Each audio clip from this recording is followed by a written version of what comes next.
Pertemuan tahunan Parlemen Tiongkok diselenggarakan dengan penuh optimisme di tengah berbagai persoalan di negara dengan perekonomian terbesar kedua di dunia tersebut. Tiongkok tetap memproyeksikan pertumbuhan ekonomi sebesar 5% setahun ke depan.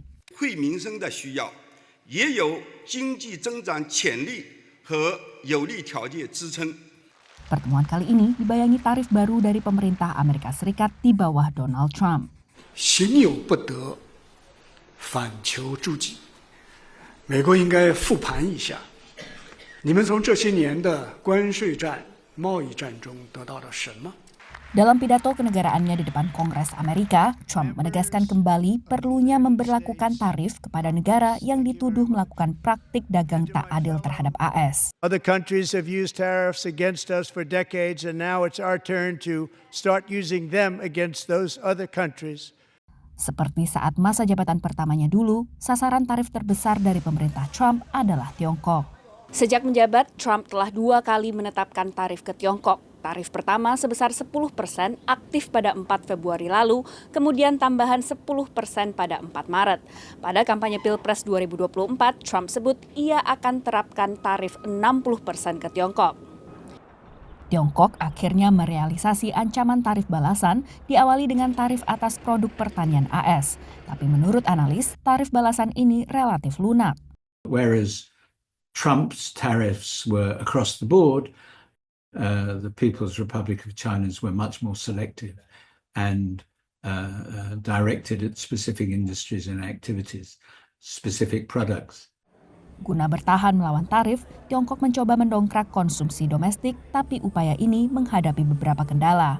There's still overproduction in China, so exports are still needed by a lot of companies. So it's going to, I think the tariffs imposed by the Trump administration is going to have an impact. Pada saat yang sama, pemerintah di Beijing tampak berhati-hati menghadapi Washington yang kini tak mudah diprediksi langkahnya. This is something that the Chinese authorities even up to now has difficulties in managing because they are much more used to stable, well-known sort of entities and operating procedures so that they can plan in advance. Analis mencermati, tarif hanyalah salah satu dari persoalan yang merundung perekonomian Tiongkok. Karena tanpa itu pun, negara ini dilanda krisis properti berkepanjangan, juga dengan kelebihan pasokan rumah di tengah sepinya peminat. Dari Gedung Putih, Washington DC, Virginia Gunawan dan tim VOA. Para wali kota dari Chicago, Denver, New York, dan Boston menjawab pertanyaan tentang kebijakan mereka sebagai kota suaka bagi para imigran dalam dengar pendapat Kongres di Washington DC baru-baru ini. It is federal law to turn over those illegal criminals to ICE, and we have heard reports, and many of you have said publicly that you are going to obstruct that. That is against the law. And we're going to hear more about that today. Dalam pernyataan pembukanya di hadapan Komite DPR AS untuk Pengawasan dan Reformasi Pemerintah, Wali Kota Chicago dari Partai Demokrat Brandon Johnson membela kebijakan kotanya. Chicago's welcoming city ordinance and our other laws and policies do not lead to more crime. They do not prevent cooperation with federal law enforcement on criminal matters. And we do not harbor criminals. We arrest them. Dewan Kota Chicago di bawah kepemimpinan Wali Kota Demokrat sebelumnya mengesahkan peraturan kota ramah yang berlaku saat ini. Hukum ini membatasi kemampuan dari agen imigrasi dan bea cukai federal untuk melakukan berbagai hal seperti menginterogasi tahanan misalnya atau menggunakan fasilitas kota untuk penyelidikan di antara langkah-langkah lainnya.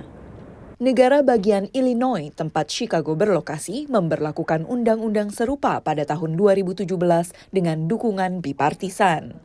Sanctuary cities are sanctuary for criminals.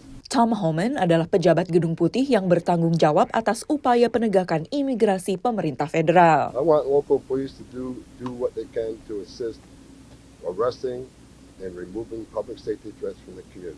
Pada bulan Februari, Departemen Kehakiman AS menggugat kota Chicago dan negara bagian Illinois yang dipimpin oleh Gubernur Demokrat J.B. Pritzker atas kebijakan suaka mereka. Homan mengatakan ia menyambut baik upaya untuk memblokir undang-undang dan peraturan yang mempersulit otoritas federal menahan imigran tanpa dokumen, termasuk mereka yang melakukan kejahatan kekerasan. So, we're going to hold sanctuary cities accountable. We're going to take them on it and we'll take them to court. The phrase sanctuary city signals that the facilities are not going to go out of their way to assist ICE, but it doesn't state that they're going to obstruct the efforts of ICE. Jacqueline Stevens adalah direktur pendiri klinik penelitian deportasi di Universitas Northwestern. There is nothing in the federal law that obligates affirmatively the police or the state or the counties implement ICE's deportation policies. The Pritzker administration and other law enforcement officials have said that they will comply with the laws. Stevens mengatakan upaya sebelumnya untuk menantang kebijakan kota suaka secara hukum telah gagal. Beberapa anggota Dewan Kota Chicago mencoba mengubah Undang-Undang Kota Suaka pada tahun 2023 setelah lonjakan migran membebani layanan publik Chicago. Namun Dewan menolak perubahan tersebut pada bulan Januari. Dari Washington DC, Valdia Baraputri dan tim VOA.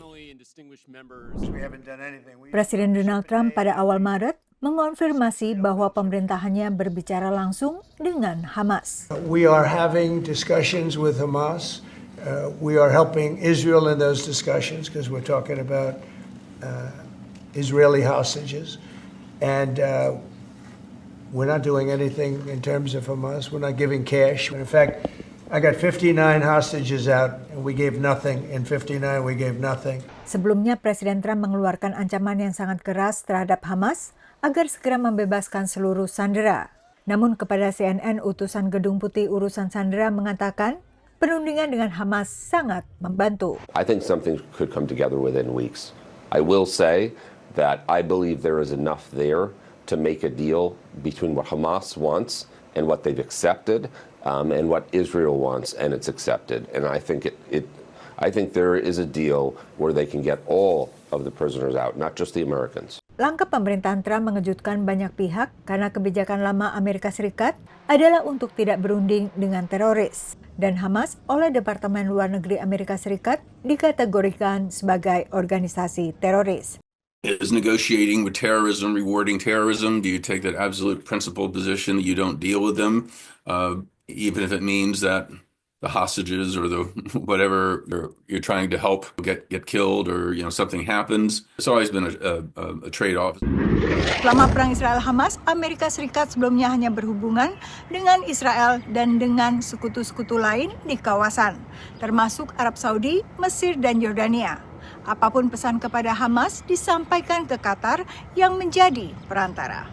Menurut analis dari George Mason University, yang lebih mengejutkan adalah negosiasi Amerika dengan Hamas dilakukan dengan terbuka, tidak dirahasiakan. That's what I mean when, if this administration reaches the conclusion that perhaps the message it wants to send is not being delivered as strongly or clearly by a third party, and that it's important to deliver that message directly, then they are clearly willing to do that. Meski demikian, analis menilai negosiasi langsung yang dilakukan dengan Hamas tak mengubah statusnya sebagai kelompok teroris. Hamas ditetapkan sebagai kelompok teroris oleh Departemen Luar Negeri Amerika Serikat pada 1997. I think this contact is purely limited to the release of these hostages. It has nothing to do with air recognition. It does diplomatically raise the issue of once you negotiate with a group, you are giving it legitimacy in a way, but that does not constitute a recognition or a serious change in the traditional American policy or position vis-a-vis Hamas. Utusan Amerika Serikat juga mengatakan negosiasinya dengan Hamas telah dikonsultasikan dengan Israel. Dari Alexandria, Virginia, Yuni Salim dan tim VOA.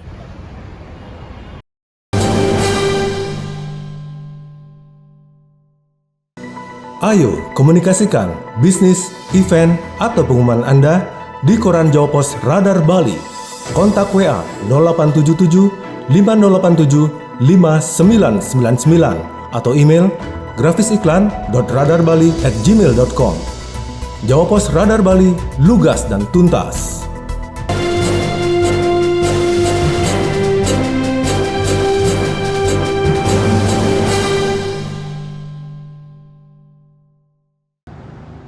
Petani Andy Hatch memelihara dan memproduksi produk terkenal negara bagian Wisconsin. Cows and cheese. It's really what built our state and still is a hugely important part of our economy. $46 billion impact on our state. Sumber utama pendapatan Andy adalah keju khusus yang disimpan di rak-rak di fasilitas miliknya. It will age for about a year before we sell it. It's in here biding its time, becoming delicious. Untuk bersaing dengan produsen keju Eropa yang memperoleh subsidi besar dari pemerintahan mereka, Andy perlu meningkatkan dan memperluas usahanya. To be competitive, we need support from public institutions, from the government. Andy minta bantuan pendanaan dari Dinas Konservasi Sumber Daya Alam atau NRCS di USDA. We applied for and were awarded federal funding through the NRCS. And that funding was meant to cover about 25% of a project that will stretch over $1 million. Andy sudah menghabiskan sekitar $50.000 untuk merancang fasilitas modern ramah lingkungan untuk kandang dan pemberian makan sapi yang menghasilkan susu untuk keju saat ia mendapat pemberitahuan Januari lalu bahwa pendanaan untuk proyek konservasi USDA dibekukan. We've not started construction and we won't until we're sure that the funding we were promised is going to come through. We're not getting paid or reimbursed for work that we have done. Joe Tumandel adalah Direktur Eksekutif Dairy Grazing Alliance yang juga bergantung pada pendanaan USDA untuk berbagai proyek, termasuk program magang untuk melatih generasi baru peternak sapi perah dan pekerja pertanian. We understand, the objectives of the administration and coming in and making sure that there isn't any abuse of the systems. And we just hope that we're not an unintended consequence of it because, we really align with what this administration is looking at doing. Uncertainty is the biggest risk for all actors in the agricultural supply chain. Andrew Stevens adalah asisten profesor pertanian dan ekonometri terapan di Universitas Wisconsin. Menurutnya, meski dana mengalir lagi, petani akan tetap cemas soal masa depan penggantian dana. The uncertainty of these federal freezes is really going to shift how farmers are making decisions and calls into question things that used to be taken for granted. Dalam komentar pertamanya kepada pers setelah dikukuhkan sebagai Menteri Pertanian di pemerintahan Trump, Brooke Rollins mengatakan salah satu prioritas utamanya adalah mengatasi pembukuan dana federal. If there are farmers that are indeed waiting for payments that have been committed to them, those will come through.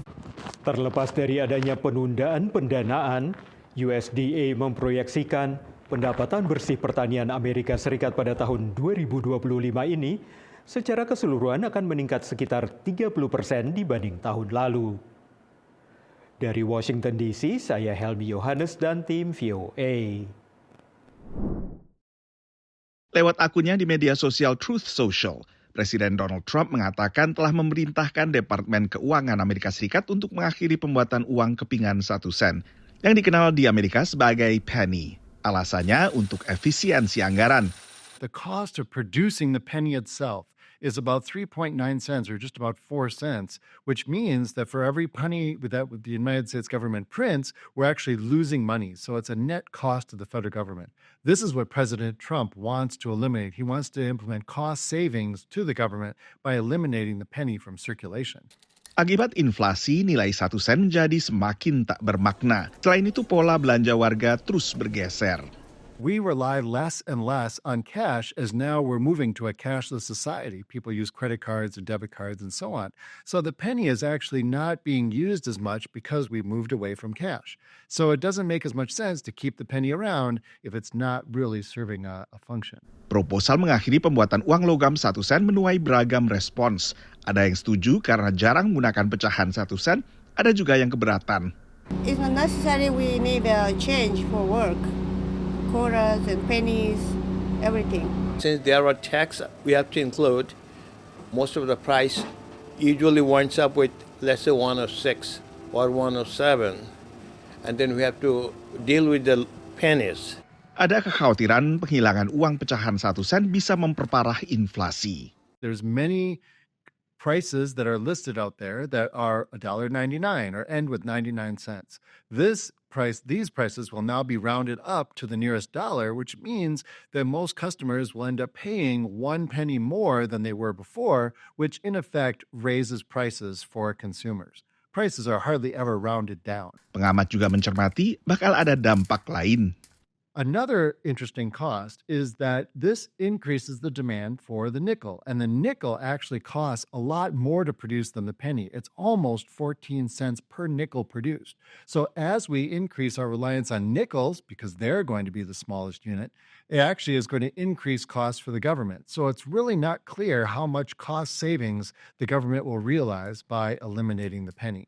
Koin 1 sen di Amerika Serikat dibuat dari bahan seng dicampur dengan tembaga dan sempat ada wacana untuk mengganti bahan bakunya agar bisa lebih ekonomis. Tapi wacana ini belum ada tindak lanjutnya.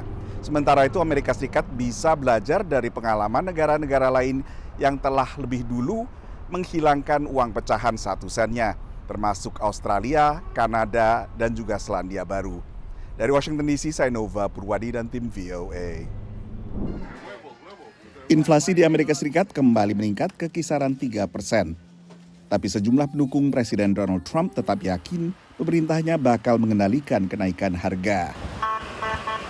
There's a reason that some prices are up, and a lot of the prices may never come back, but they won't keep going up once we fix the economy. I just paid 20 cents more per gallon at Costco yesterday, but it doesn't matter to me because in the future I know my children will be benefiting in some way and our economy will pick up. Pendukung lain juga menepis kekhawatiran ekonom bahwa tarif yang diberlakukan Trump ke negara-negara lain bakal memperparah inflasi. The tariffs, I think, are necessary for leverage, okay? And to make things fair when it comes to us purchasing things from other countries purchasing things from us. Beragam survei belakangan kembali menunjukkan bahwa persepsi seseorang terhadap kondisi perekonomian Amerika Serikat banyak tergantung dari afiliasi partai politiknya dan juga sentimen partisan. Bila tadi adalah pendapat dari sejumlah massa pro Donald Trump di negara bagian California, maka VOA juga mewawancarai sejumlah orang di ibu kota AS dan sekitarnya yang warganya cenderung pro partai oposisi Demokrat. Seorang pemilik bengkel yang dulu mendukung Joe Biden dari Partai Demokrat dalam Pilpres mengatakan ia mulai melihat berkurangnya jumlah pelanggan yang mengurungkan niatan memperbaiki mobil mereka. Bila tarif dikenakan pada suku cadang, ia mengatakan pelangganlah yang nanti akan menanggung kenaikan harga ini. I'm not to buy part direct from the Canada or Mexico or China. We have a middleman. When they charge me more money, then we have to increase the price. Otherwise, I cannot run the business. Seorang pemilik restoran di Washington DC juga pendukung Partai Demokrat. Ia juga harus mengencangkan ikat pinggang akibat inflasi. We deal with a number of different wholesale buyers, and we've found ourselves now having to make sure we're budgeting and watching being price conscious about our price purchases. Sementara pemilik restoran lainnya mengatakan tarif atas produk Meksiko seperti alpukat membuatnya harus meningkatkan harga sebagian hidangan di restorannya. Meski tak mendukung Trump dalam Pilpres lalu, ia masih optimistis perekonomian bakal membaik. My only hope is that he follows through on the tips not being taxed for employees, for tipped employees. That would be a big boom that would help us in the restaurant industry. Satu lagi harapannya adalah agar pemerintahan Trump menurunkan harga energi sesuai janjinya dulu. Mengingat tingginya harga bensin membawa efek berantai pada harga berbagai kebutuhan. Dari Washington DC, Nova Purwadi dan tim VOA. Setiap harinya, seorang warga Arizona mendapatkan 6 hingga 12 telur dari ayam yang dipeliharanya di halaman belakang rumah. Ia relatif tak terdampak dengan naiknya harga telur akibat perbakan flu burung. It's not as hard as it seems. Definitely rating up a little bit to start. Merespons kelangkaan telur nasional, pemerintah negara bagian baru-baru ini memperlonggar restriksi atas kandang ayam di permukiman warga. Di kota Phoenix misalnya, warga boleh memiliki hingga 6 ekor ayam, atau bahkan lebih tergantung ukuran rumah. Lonjakan harga telur dan kelangkaan telur di sebagian wilayah AS kini membuat semakin banyak orang mempertimbangkan memelihara ayam petelur sendiri. So we can pick up the eggs and they're fresh and delicious. People text and they go, can we make an arrangement? Can we do a contract for eggs? Can we arrange to get this many eggs every week? Because everybody is freaking out about the egg shortage. Tapi menurut sebagian peternak, memelihara ayam dan mengambil telurnya bukan solusi bagi semua orang. It costs a lot more than people think. So I wouldn't recommend jumping into chicken ownership versus, buying eggs from someone like us, a local farmer. Menurut mereka yang berpengalaman, beternak ayam petelur perlu investasi sekitar $1.000 sebelum ayam menghasilkan telur pertamanya. Selain itu, beternak ayam juga memiliki risiko. Foxes will actually climb your coops. So there's wire under us, then dirt, then straw. There's electric fence around on the outside. Di Connecticut ada solusi jalan tengah, menyewakan ayam petelur untuk waktu terbatas. Like I said, with the rent the chickens, we bring everything for them, from the little coop to the food. Everything you need when we drop it off is what you're going to need until we pick it up at the end of the year. Usaha sewa ayam ini kini memasuki tahun ke-5 dan merupakan bagian dari jaringan Rent the Chicken yang bermarkas di Pennsylvania dan melayani Amerika Serikat hingga Kanada. We have been answering online inquiries like crazy and our phones are ringing like mad. People really want an alternative to depending on the grocery store for eggs. Minat memelihara ayam petelur terakhir menguat saat pandemi COVID yang ditandai gangguan rantai pasok termasuk untuk produk pertanian. National Institutes of Health yang berada di bawah Departemen Kesehatan Amerika Serikat termasuk yang memantau jumlah ayam yang dipelihara di halaman belakang oleh warga Amerika. Jumlahnya mencapai 85 juta ekor, hampir setara dengan jumlah anjing yang dipelihara di Amerika. Meski untuk ayam, rata-rata warga yang memeliharanya memelihara 5 ekor ayam.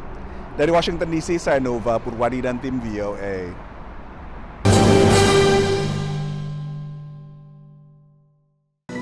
Ayo komunikasikan bisnis, event, atau pengumuman Anda di Koran Jawa Pos Radar Bali. Kontak WA 0877 5087 5999 atau email grafisiklan.radarbali@gmail.com. Jawa Pos Radar Bali, lugas dan tuntas.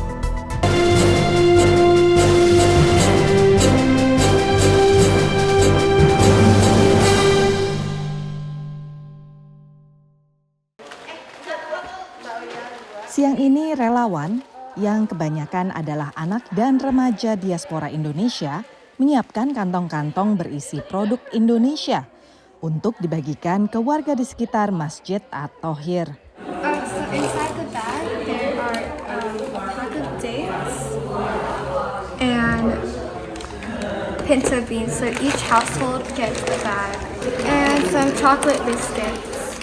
Isi bingkisan merupakan sumbangan dari para jemaah Masjid Komunitas Indonesia yang terletak di kawasan K-Town atau Koreatown, konsentrasi bisnis warga keturunan Korea di Los Angeles. Sejak diresmikan tahun 2022, Masjid At-Thohir aktif melakukan kegiatan jangkauan komunitas, termasuk acara tahunan pembagian bingkisan untuk tetangga ini.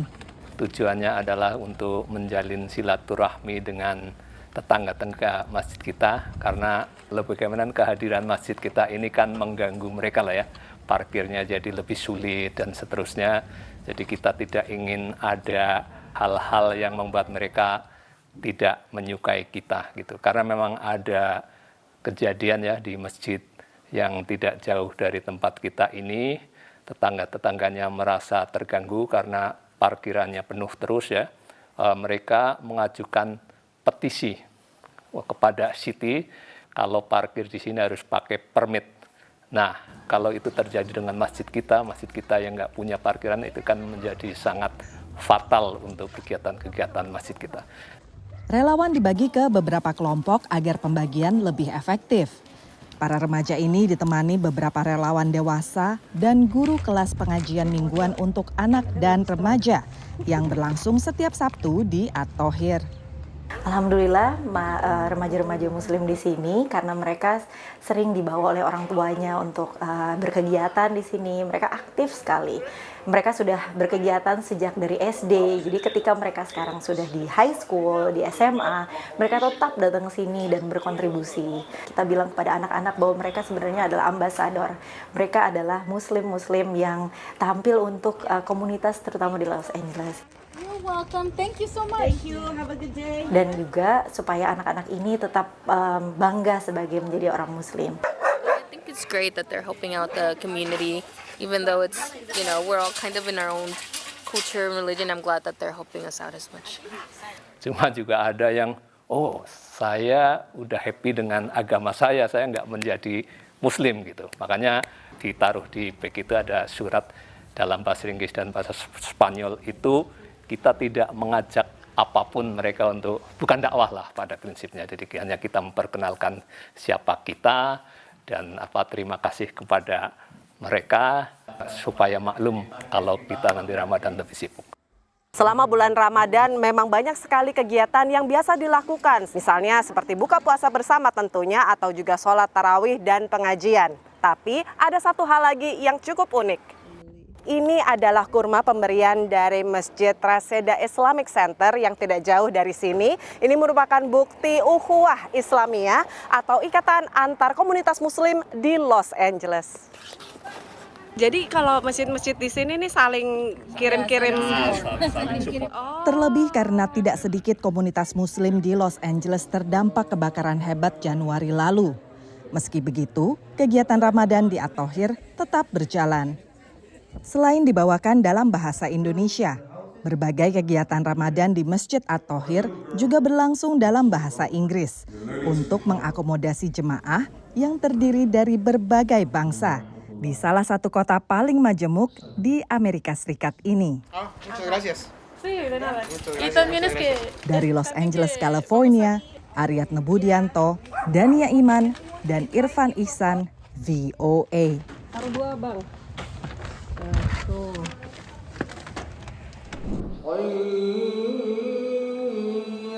Azan berkumandang di Times Square, Manhattan, New York, pusat keramaian yang selalu ramai dengan pengunjung. Pelaksanaan salat tarawih kembali dilaksanakan untuk keempat kalinya sejak pertama dilakukan pada tahun 2022.